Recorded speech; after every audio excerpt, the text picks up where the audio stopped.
दोस्तों नमस्कार।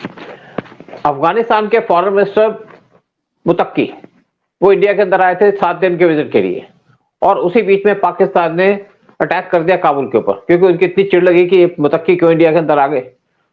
और यहाँ पे बहुत सी बातें हुई, बहुत से इश्यूज को डिस्कस किया गया। स्पेशली जब पाकिस्तान ने अटैक किया तो कुछ ऐसे इशू डिस्कस किए जो डिस्कस नहीं होने थे शायद। और वो था एक इशू था, वो था बगराम एयरबेस।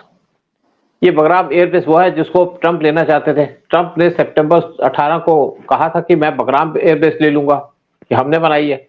और 20 सितंबर को उन्होंने इसके ऊपर स्टेटमेंट दी कि very bad things are going to happen अगर अफगानिस्तान में बगराम एयरबेस नहीं देता।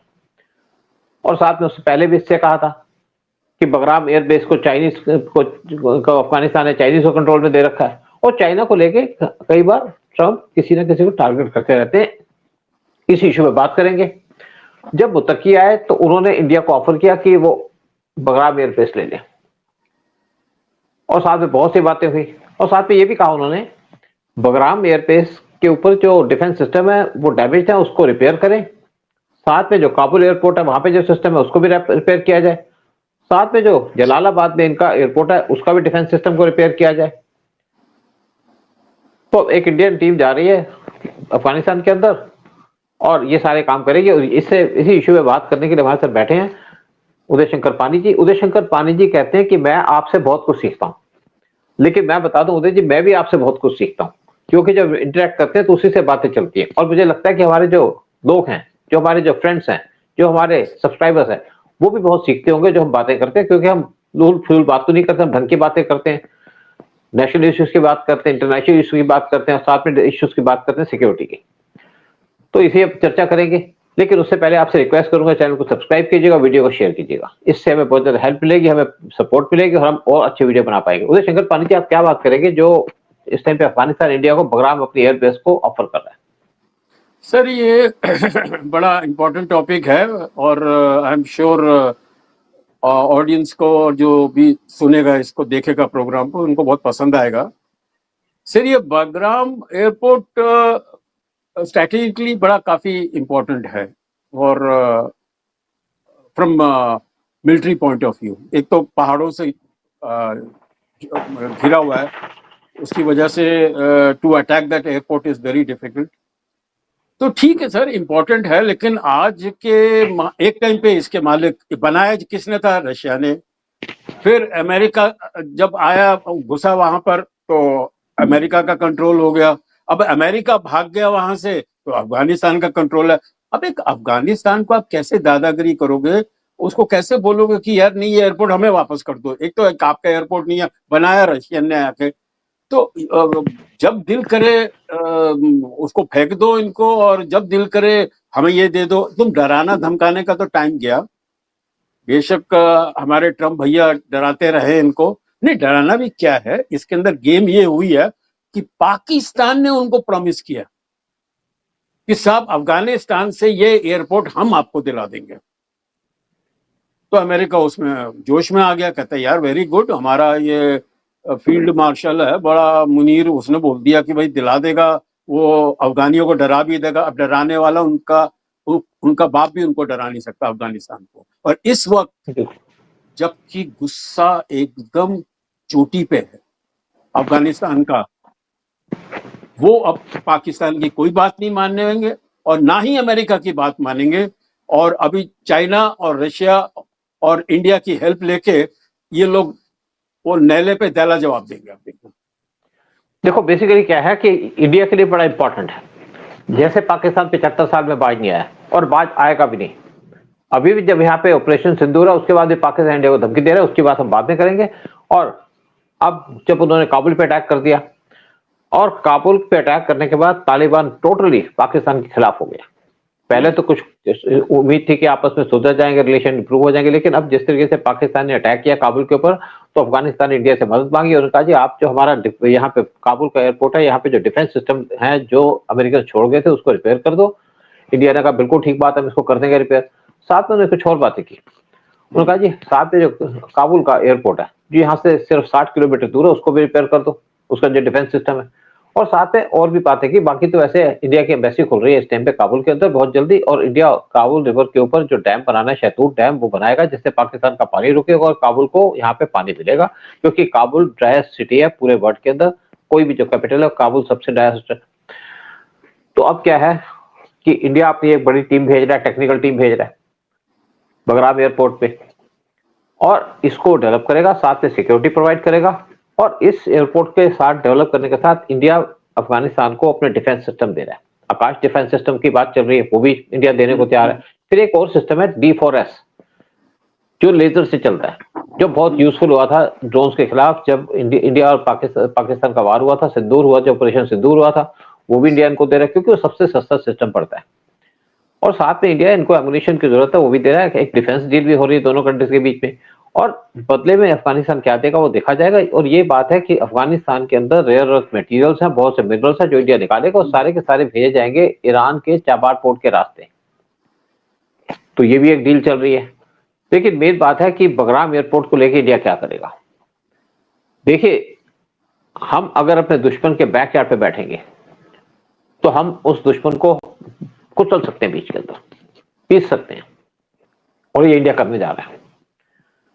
जो बगराम एयरपोर्ट है वो पाकिस्तान के बॉर्डर से, तोरखम बॉर्डर से सिर्फ 250 किलोमीटर दूर है, 260 किलोमीटर दूर है, और यहाँ पे इंडिया के एरोप्लेन भी स्टेशन किए जाएंगे, उनको रखा जाएगा, और 2-3 साल के अंदर इंडिया इसको पूरा ऑपरेशन कर देगा। और कभी भी अगर पाकिस्तान कोशिश करेगा इंडिया में अटैक करने की, तो पाकिस्तान के बैकयार्ड से भी करेंगे, क्योंकि पाकिस्तान बार बार धमकी देते हैं इंडिया को। हाँ सूद साहब, सुनने को तो ये आया है कि आज इतने मेहरबान हो गए अफगान हिंदुस्तान पे कि उन्होंने ऑफर किया है इंडिया को कि you come and take care of the Bagram airport, यहाँ तक। हालांकि चाइना का भी प्रेजेंस है वहां पर, but they are telling India okay come and आप इसका कंट्रोल आप संभालिए आके। तो ये पाकिस्तान के तो मतलब ऐसी मिर्ची लगी होगी, और उसकी वजह से अमेरिका भी नाराज हो रहा है, और इसलिए अमेरिका में हमारा बड़बड़िया ट्रम्प वो बस अभी धमकियां वमकियां देने लगा। उसमें क्या होता है ना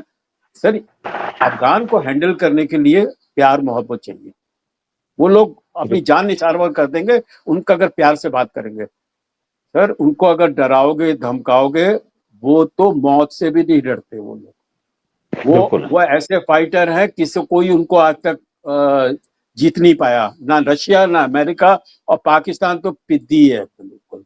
So I think Pakistan has made a big mistake by promising and by provoking and provoking Trump about this airport कि हम आपको ये दिला देंगे। हाँ, नहीं, पाकिस्तान तो उल्टी सीधी बातें करता है। लेकिन देखो, एक बात है कि बगराम एयरपोर्ट पाकिस्तान के तुकरम जो एक बॉर्डर है वहां से 260 किलोमीटर दूर है, और अगर इंडिया के यहाँ पे फाइटर जेट को स्टेशन किया जाएगा तो उनको हार्डली 5 मिनट लगेंगे पाकिस्तान के अंदर घुसने के लिए। इससे पहले 2 एयर बेसिस है हमारी फॉरेन के अंदर, ताजिकिस्तान के अंदर, एक है यानी एक है फखरूर एयरबेस, और यहाँ पे इंडिया के MiG-29 स्टेशन है। और जब भी इसको इसलिए रखा गया था, जब पहले तालिबान की जब गवर्नमेंट थी तो उस पर अटैक करने के लिए रशिया पे हमें सपोर्ट कर रहा था, और यहाँ से पाकिस्तान को 600 किलोमीटर दूर पड़ता है इनकी फखरूर एयरबेस से, तो यहाँ से हम पाकिस्तान को कभी भी अटैक कर सकते थे। लेकिन उसके लिए हमें परमिशन चाहिए होती थी रशिया की। लेकिन जब तालिबान के अंदर हमारी बेस होगी, एयरबेस होगी, जहां पे हमारे प्लेन रखे जाएंगे, तो हम पाकिस्तान पे कभी भी अटैक कर सकते हैं। अभी तो हमने पाकिस्तान पे यहाँ से अटैक किया था अपने वेस्टर्न बॉर्डर से, फिर पाकिस्तान के बैकयार्ड से अटैक कर सकेंगे। और पाकिस्तान कैसे अपने आप को संभालेगा? देखिए, एक तरफ तो हमारे एयरक्राफ्ट जाएंगे हमारे बॉर्डर की तरफ से, दूसरी तरफ हमारी जो सी है वहां से विक्रांत एयरक्राफ्ट, हमारे जो एयरक्राफ्ट कैरियर वो वहां पे खड़े होंगे, और पाकिस्तान की नेवी तो वैसी छोटी नेवी है। तो पाकिस्तान को यह भी डर था कि कभी भी इंडियन नेवी उन पर अटैक कर सकती है, उनको डिस्ट्रॉय कर सकती है, क्योंकि जो पिछला ऑपरेशन सिंदूर हुआ था वहां पे हमारी नेवी को चांस नहीं मिला अटैक करने का, क्योंकि उनका काम नहीं है, उनका टाइम नहीं है, तब तक हमारी सीज फायर हो गई थी। अब यहाँ पे इंडिया के जो टेक्नीशियंस है वो जा रहे हैं, क्योंकि पहला जो एग्रीमेंट हुआ है वो है आपकी एम्बेसी खोलने का काबुल के अंदर। एम्बेसी खुलते खुलते साथ में यहाँ पे 300 के करीब हमारे टेक्नीशियन जाएंगे अफगानिस्तान के अंदर, और सारे जो उनके एयरबेसेस है उनको सर्वे करेंगे, फिर कौन से इनके जो सिस्टम है जिनको रिपेयर करना उसको रिपेयर करेंगे, फिर अपने सिस्टम यहाँ लगाएंगे, फिर यहाँ पे हमारे एयरक्राफ्ट लैंड किए जाएंगे, और उसके बाद हम पाकिस्तान को बैकयार्ड से झटका दे सकेंगे। क्योंकि जिस तरीके से इंडिया और इस टाइम पे अफगानिस्तान की दोस्ती है, उससे पाकिस्तान भी घबराया, उससे बाकी कंट्री भी घबराए। और दूसरी बात है कि क्यों यहाँ पे ट्रंप इसको लेना चाहते थे, ट्रंप इसलिए लेना चाहते थे, कहा मैं यहाँ पे छोटी सी अपनी आर्मी को एस्टेब्लिश करूंगा, क्योंकि एक बड़ी इंपॉर्टेंट बेस है। इस एयर बेस के आसपास हिल्स हैं, जिसकी वजह से इसको पूरा सेफ माना जाता है। और ट्रम्प के हिसाब से यहाँ पे चाइना 1 घंटे का ट्रैवल टाइम लगता है बाई एयर, और चाइना के जो न्यूक्लियर वेपन्स है वो इसी साइड पे रखे हुए हैं। इसलिए ट्रम्प को भी इंटरेस्ट था कि चाइना पे प्रेशर डालूंगा, क्योंकि ट्रम्प प्रेशर डालने की कोशिश करते हैं, लेकिन इंडिया का पर्पस यह है कि इंडिया को जब ये बेस मिलेगी तो इंडिया बड़े इफेक्टिवली यहाँ पे काउंटर कर सकेगा पाकिस्तान को, क्योंकि पाकिस्तान आज की प्रॉब्लम नहीं है, पाकिस्तान जब तक रहेगा इंडिया के लिए प्रॉब्लम रहेगी।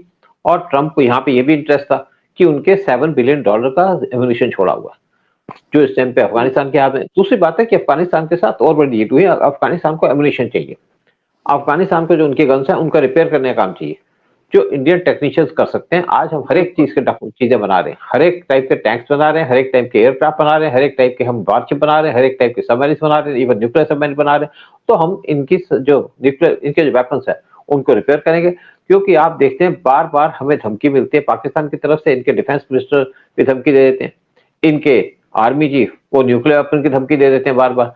तो इंडिया इस टाइम पे पूरे तरीके से तैयार है, और ऑपरेशन सिंदूर भी हमारा चालू है। तो इस टाइम पे जो हमारा एक इंटेंशन है वो है पाकिस्तान को काउंटर करना, उसके अंदर हमें पूरी सपोर्ट मिलेगी रशिया से, पूरी सपोर्ट मिलेगी ईरान से, और अफगानिस्तान तो हमारे साथ है ही। तो ये जो आपके बगराम एयरबेस है, यहाँ पे 2 आपके स्ट्रिप्स हैं, एयर स्ट्रिप्स हैं, और बैटल एयर स्ट्रिप्स हैं जो सारा डे ऑपरेशन रहती हैं। और एक्चुअली क्या था कि 1950 में रशिया ने यहाँ पे बेस बनाई थी या एयरपोर्ट को डेवलप किया। मेटल है या कंक्रीट है? मेटल एयरबेस है। अच्छा, रनवे मेटल है। और यहाँ पे जो है 1950 में रशिया की एंट्री हुई थी, फिर वहां पे वार चलता रहा। 1979 में रशियन यहाँ पे आ गए थे, जब हिजबुल्लाह की गवर्नमेंट थी यहाँ पे, जब इनका जो एक जब सिविलियन गवर्नमेंट थी यहाँ पे उन्होंने इंस्टॉल की थी, तो रशियन यहाँ पे आ गए थे। फिर उसके बाद रशियन को यहाँ से जाना पड़ा 1991 में, उसके बाद अमेरिकन यहाँ पे आ गए थे 2001 में, और उन्होंने यहाँ पे बहुत सी प्रिजन भी बना ली थी, एक बहुत सीक्रेट प्रिजन थी जहाँ पे टॉर्चर किया जाता था अफगानियों को। और यहाँ पे इन्होंने बहुत से रेस्टोरेंट खोल दिए थे अपने लोगों के, 10,000 लोग यहाँ रहते थे, 10,000 सोल्जर से जो यूएस के यहाँ पे स्टेशन थे, और यहाँ पे सारा इंफ्रास्ट्रक्चर बना हुआ। तो इंडिया को तो सारी चीज रेडीमेड मिल जाएंगी। और आज अफगानिस्तान इंडिया पे बहुत मेहरबान है और मेहरबान रहेगा, क्योंकि इंडिया ने उनको बहुत हेल्प किया और हेल्प कर भी रहा है। देखिए, जब अमेरिकन थे तो अमेरिकन क्या करते थे, इनकी आर्मी को ट्रेन करते हैं, लेकिन इंडियन क्या करते थे, इंडियन रोड्स बनाते थे, हॉस्पिटल बनाते थे, डैम्स बनाते थे, पार्लियामेंट की बिल्डिंग बनाते थे, स्कूल बनाते थे। 500 स्कूल इंडियन जो गवर्नमेंट है उन्होंने यहाँ पे अफगानिस्तान के अंदर खोले थे, कुछ लेडी लड़कियों के। हाँ अफगान ने ये रियलाइज कर लिया कि उनकी हर मुश्किल की दवा हिंदुस्तान के पास है, चाहे मिलिट्री हो, इंफ्रास्ट्रक्चर हो, या सिविक एम्यूनिटीज की हो, सारा इंडिया वहां पर कर सकता है। And India has no problem absolutely by helping this people in a very constructive way. भैया एक देश है। बट अच्छा, एक और यहाँ पर सर पॉइंट बता दूं कि जब जैसे आजाद हुआ था, ये अमेरिकन लोग भाग गए थे, तो सबसे पहले इनको रिकॉग्नाइज करने वाला पाकिस्तान था। अच्छा, अब अफगान वाले रियलाइज कर रहे हैं कि वो तो दुश्मन है, दुश्मन बन गया, और जिसको वो दोस्त नहीं मानते थे वो हिंदुस्तान आज सबसे बड़ा दोस्त बन गया। आज हिंदुस्तान भी बहुत मेहनत कर रहा है to give them diplomatic validity by recognizing and by setting up our embassy there। और उनको पता है कि इंडिया की आज क्या क्या जोर है इन इंटरनेशनल पॉलिटिक्स। तो अगर इंडिया उनको रिकॉग्नाइज करेगा तो ये बहुत बड़ी जीत होगी अफगानिस्तान के लिए। बिल्कुल ठीक बात। देखिए, वैसे तो रशिया ने इनको रिकॉग्नाइज कर दिया, रशिया की एम्बेसी खुल गई है यहाँ पे, अब इंडिया एम्बेसी खुलने जा रही है। तो इससे क्या है कि यहाँ पे जब पहले हमने जैसे बात की थी कि अफगानिस्तान बहुत रिच है मिनरल रिसोर्सेज के अंदर, रेयर अर्थ मटेरियल यहाँ पे, और निकालने वाला कोई नहीं है। चाइना जब यहाँ से सामान निकालता है तो चाइना लूट मार करता है, वो फेयर नहीं है। और इंडिया से इनको इंडिया से इसलिए इनको प्यार है क्योंकि इंडिया ने पहली कंट्री जिसने यहाँ पे वीट भेजी थी, इंडिया ने मेडिसिन भेजी थी अफगानिस्तान को, और इंडिया अब भी इनकी हेल्प कर रहा है। जैसे इंडिया ने यहाँ पे फ्रेंडशिप डैम बनाया था, और इंडिया यहाँ पे रोड्स भी बनाए थे, स्कूल बनाए, साथ में अभी इन्होंने कहा कि हॉस्पिटल खोला, उसको इंडिया ऑपरेट करे, इंडियन वहां पे जा रहे हैं, इंडियन डॉक्टर्स वहां पे जा रहे हैं। और दूसरी बात है कि यहाँ पे जो काबुल रिवर है, उस पे एक शहतूत डैम की इन्होंने डिमांड किया और इंडिया उसके ऊपर $236 मिलियन खर्च कर रहा है। जब अफगानिस्तान पावर में आया था 2021 में, तो उस टाइम पे पाकिस्तान ने कहा था कि तुमने तो यहाँ पे $3 बिलियन खर्च दिए। इंडिया ने $3 बिलियन खर्चे थे पाकिस्तान के अंदर, और वो तो सारे डूब गए। लेकिन अफगानिस्तान ने वो चीज याद रखी कि इंडिया ने क्या किया। इससे पहले अफगानिस्तान ने इंडिया से कहा था कि जितने भी आपके प्रोजेक्ट है उसको दोबारा से स्टार्ट करो, और उसी लिए एक टेक्निकल मिशन खोली गई थी अफगानिस्तान के अंदर, जहां पे हमारे कुछ स्टाफ थे, कुछ टेक्निकल लोग थे जो इनके प्रोजेक्ट अनफिनिश थे उनको पूरा करने की कोशिश कर रहे थे। अब ये चाहते हैं कि इनको जो काबुल है वहां पे पानी नहीं है, तो इसलिए शहतूत डैम बनके जो 3 साल में पूरा हो जाएगा, अफगानिस्तान को पानी मिलेगा, काबुल को पानी मिलेगा, और साथ में बाकी जगह पे इरिगेशन के लिए भी इनको पानी मिलेगा। अमेरिकन जब काम कर रहे थे, अमेरिकन यहाँ पे आर्मी को ट्रेन कर रहे थे। वो आर्मी जब तालिबान आई तो सरेंडर कर दिया उन्होंने। इंडिया इनके आर्मी के लोगों को अपने कंट्री के अंदर हम इनको ट्रेनिंग दे रहे थे। लेकिन अफगानिस्तान के आने के बाद इंडिया ने अफगानिस्तान से कहा जो हमने आर्मी के लोगों को ट्रेनिंग दी अफगानी, आप उनको रख लो। तो अफगानिस्तान मान गया और उनको हमने अफगानिस्तान वापस भेज दिया, और वो अफगानिस्तान स्टेप पे जो तालिबान उसके अंदर सर्व कर रहे हैं, वो ट्रेंड आदमी है। सूद साहब, 100 बात की एक बात, बगैर अफगानिस्तान की इजाजत के या उनकी मर्जी के nobody can take that Bagram अपना वो that एयरपोर्ट फ्रॉम अफगानिस्तान, वो नहीं देने वाले सर। और अब तो उनका जो गुस्सा चढ़ा हुआ है पाकिस्तान के ऊपर उर्फ अमेरिका के ऊपर भी, they will not give it to anybody and you can not snatch it from them, that is one. Sir, ये प्रोग्राम खत्म होने से पहले मैं थोड़ा सा एक पॉइंट बता दूं। आप ये सोच रहे हो कि ये अफगानी कपड़े कहाँ से आ गए। ये मेरे कपड़े ये मेरे कपड़े आए हैं पाकिस्तान से। जब पाकिस्तानी एक सीरियल में कर रहा था जियो चैनल के लिए, तो प्रोड्यूसर को मैंने बोला, वो बीच में गई लाहौर तो मैंने बोला यार मेरे लिए अफगानी कपड़े लेके आइए। तो जैसी वो टोपी लेके आए और ये लेके आए, तो मैंने देखा यार, मैंने कहा ये तो पाकिस्तानी है। कहते नहीं, पाकिस्तानी का वहां पर कोई नामो निशान है ही नहीं। वो एक लंबी टोपी पहनते हैं, वो तो हिंदुस्तान में ज्यादा पहनते हैं। So they don't have any identity. उनकी आइडेंटिटी ये की है कि छोटे भाई का पजामा और बड़े भाई का कुर्ता पहन लेते हैं, बस खत्म। ये उनकी नेशनल ड्रेस हो गई आके। तो they are also suffering from identity crisis. मैंने वो पाकिस्तान का, मैंने कैसा पता लगेगा पाकिस्तानी है कोई? ना टोपी उनके पास है, ना ड्रेस उनके पास है। जो हम सोचते थे पाकिस्तानी, पता लगा वो तो अफगानिस्तानी है। तो ना उनकी लैंग्वेज है भाई, ना उनकी लैंग्वेज है, ना कल्चर है। कोई कल्चर है सर? वो झूठिस्तान, झूठ बोल रहा है। देखो कल्चर क्या है, कल्चर बेसिकली जो शादियां होती है हिंदुस्तान के स्टाइल से शादियां होती हैं। बिल्कुल। और फिल्मी गाने गाते हैं वो, हमारे फिल्मों के गाने चलते हैं उनके वहां पर। तो और फिल्मों के गाने चलते हैं। और आज मैंने ये सुना कि पोर्नोग्राफिक जो फिल्में हैं सबसे ज्यादा देखी जाती हैं अमेरिका में, जापान में और पाकिस्तान में। माने वो क्या है, सप्रेशन है ना उनका, एकदम घुटन है। तो उनके वो फ्रस्ट्रेशन निकले कहाँ जाके, तो that is how they satisfy that. तो anyway, you feel sorry for this. End में बस एक बात कहेंगे कि जो बगराम एयरबेस इंडिया को मिलेगी, इससे जो सबसे ज्यादा नुकसान होगा वो होगा अमेरिका को, दूसरा होगा चाइना को, तीसरा होगा पाकिस्तान को।